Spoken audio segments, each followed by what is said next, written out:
हाय, क्या आपके पैसे गलत जगह रखे हुए हैं? मतलब अगर आप पैसों को कहीं से कहीं और शिफ्ट कर दें, तो क्या आपको ज़्यादा फ़ायदा हो सकता है? वो पैसे ज़्यादा ग्रो हो सकते हैं?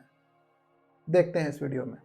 और उससे पहले कुछ चेंजेस किए जाए। पहले तो ज़रूर ठंडी लग रही है, इसको बुला लेता हूँ। ओके एंड नेक्स्ट यस, अब बेटर है। तो अब आरंभ करते हैं। तो देखिए, आप पैसों को तो बहुत जगह रख सकते हैं। ऐसे बहुत सारे इंस्ट्रूमेंट्स हैं जिनमें आप पैसों को डाल सकते हैं। पर कौन से पर्पस के लिए पैसे आप कहाँ रखेंगे तो ज़्यादा बेटर है, इसको देखते हैं थोड़ा लॉजिक के साथ। सबसे पहला इंस्ट्रूमेंट जो होता है वो है कैश। कैश का सबसे अच्छा फ़ायदा क्या है कि ये हर जगह एक्सेप्ट हो जाता है। घाटा क्या है कि आपको इसमें कितना इंटरेस्ट मिलता है? शून्य, ज़ीरो इंटरेस्ट। और इन्फ्लेशन कितना है? 6-6.5%।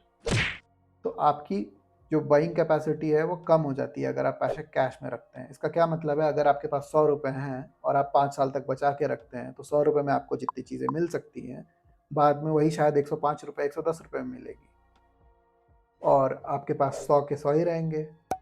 दूसरा अल्टरनेटिव है बैंक अकाउंट। बैंक अकाउंट का फ़ायदा क्या है कि आजकल यूपीआई ट्रांजैक्शंस हर जगह हो जाते हैं, तो आपका पैसा जो है बहुत ही लिक्विड है, मतलब आप तुरंत एक्सेस कर सकते हैं। तो ये बैंक अकाउंट में पैसे रखने का एक फ़ायदा है और इसमें यूजुअली बैंक्स 2 से 2.5% इंटरेस्ट दे देती है। एक और पर्पस है बैंक अकाउंट में पैसा रखने का। अगर आपको पता है कि आपके कोई परचेज होने वाले हैं, जस्ट 1-2 महीने में ही आपको कुछ खरीदना है, तो उसको आप बैंक अकाउंट में रखिए पैसे। कहीं और भेज के और कहीं इन्वेस्ट करके वापस निकालने का कोई ज़्यादा पॉइंट नहीं होता है, कोई बेनिफिट ज़्यादा होगा नहीं। थर्ड, फिक्स डिपॉजिट्स या रिकरिंग डिपॉजिट्स। तो फिक्स डिपॉजिट्स में आपको कौन से पैसे रखने चाहिए? आप इमरजेंसी फंड्स को फिक्स डिपॉजिट में रख सकते हैं। और फिक्स डिपॉजिट्स में इंटरेस्ट कितना मिलता है? समवेयर अराउंड 5 to 7% ऐसा कुछ। तो ये इन्फ्लेशन के बराबर हो जाती है या बेयरली बीट करती है, मतलब आपके पैसों की वैल्यू एटलीस्ट घटेगी नहीं अगर आप फिक्स डिपॉजिट में पैसे रखते हैं। ये बैंक अकाउंट से थोड़े कम लिक्विड होते हैं क्योंकि आपको फिक्स डिपॉजिट तोड़वाने पड़ते हैं और फिर आप पैसे निकाल सकते हैं, बट ये बहुत ही आसान है। आजकल मोबाइल ऐप से आप तुरंत ही अपने एफडीज को तोड़ सकते हैं और आपके अकाउंट में पैसे आ जाएंगे। फोर्थ, ये जो ऑप्शन है ये एफडी का फ़ायदा बैंक अकाउंट में देता है। इसको कहते हैं ऑटो स्वीप।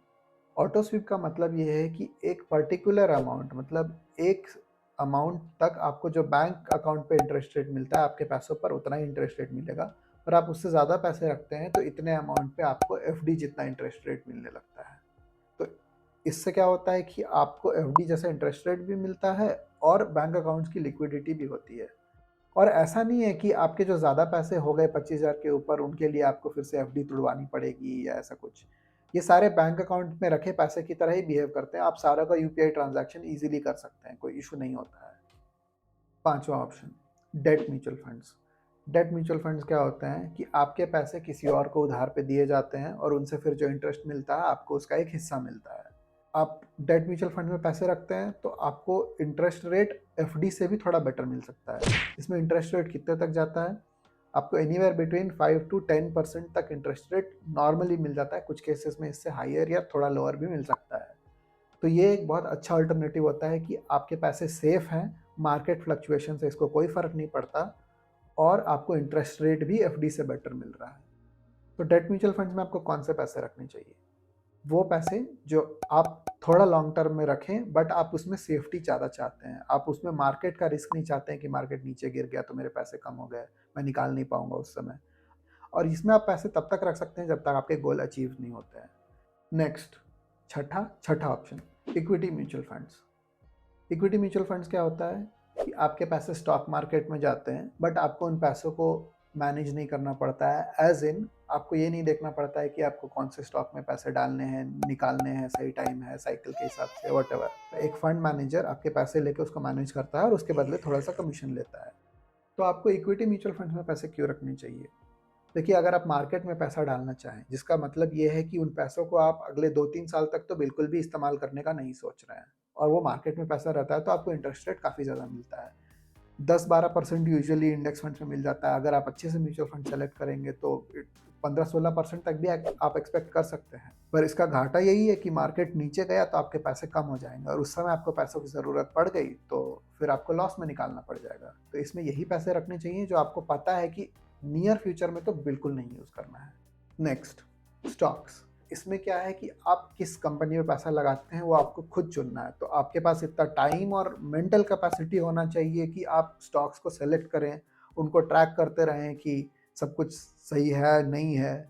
तो इसमें इंटरेस्ट रेट तो काफ़ी ज़्यादा मिल सकता है बट इसमें रिस्क भी ज़्यादा है। इसमें आपको नेगेटिव इंटरेस्ट रेट से काफ़ी ज़्यादा 20, 22, 25% तक इंटरेस्ट रेट भी मिल सकता है हर साल।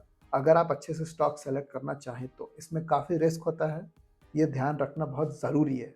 और पूरा रिसर्च करें और किसी के टिप पर ना जाएं और तब आप स्टॉक्स में पैसे डाल सकते हैं।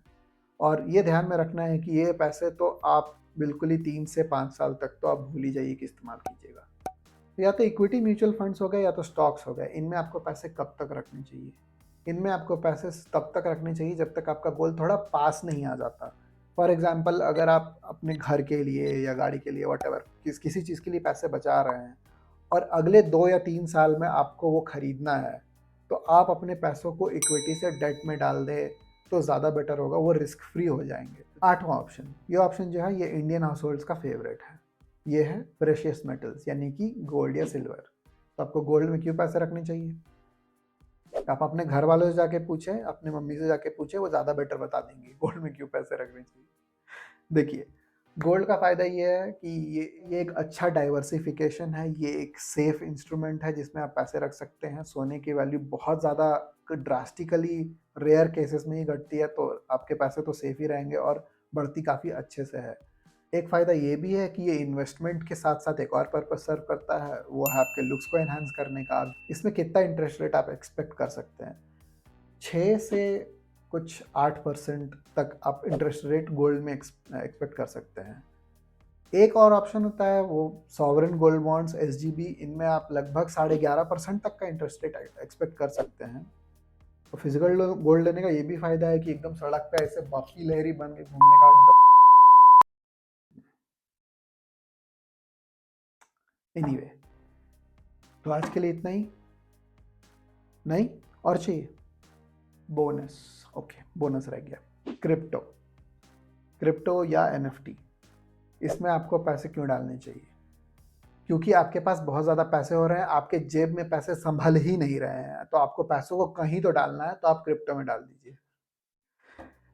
नहीं, रियली आपको क्रिप्टो में बहुत छोटा अमाउंट, एक फ्रैक्शन आपको डालना चाहिए, जो पैसे अगर आपके चले भी जाए तो आपको उतना ज़्यादा फर्क नहीं पड़ेगा। क्रिप्टो एक बहुत ही रिस्की इंस्ट्रूमेंट है। हो सकता है आप किसी ऐसे कॉइन में इन्वेस्ट कर दें जो जस्ट अभी ये चल रहा है क्योंकि इंटरनेट पे उसका मीम चल रहा है। There are points like that.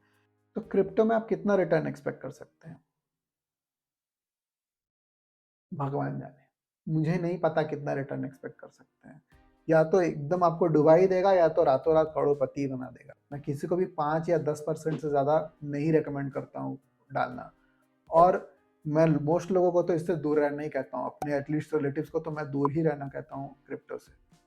पर क्रिप्टो में आपको पैसे कब डालना चाहिए? अगर आपके पास बहुत ज़्यादा टाइम है, आपके पास वो मेंटल कैपेसिटी है कि आप उसके पीछे की टेक्नोलॉजी, ब्लॉकचेन्स को अच्छे से समझ सकें और उसके बेस को एनालाइज कर सकें कि इसमें एक्चुअल में कोई लूप होल्स हैं या नहीं है, तो ऐसे कॉइन्स को इन्वेस्टिगेट करके आप काफ़ी टाइम देके आप वैसे कॉइन सेलेक्ट कर सकते हैं और उनमें पैसा डाल सकते हैं।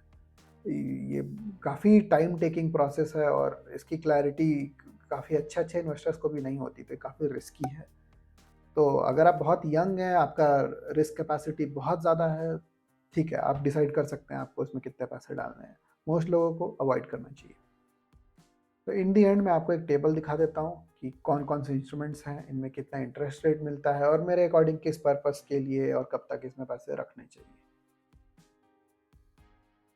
एलआईसी में कब पैसे रखने चाहिए? कभी नहीं, नेवर, नेवर, नेवर। क्यों? किसी और वीडियो में। तो आज के लिए इतना ही, प्लीज़। ओ, अगर आप ये सोच रहे हैं कि ये पहले वाले वीडियो से इतना अलग कैसे है, तो सोचते रहिए। मैं तो नहीं बता रहा, मैं चला।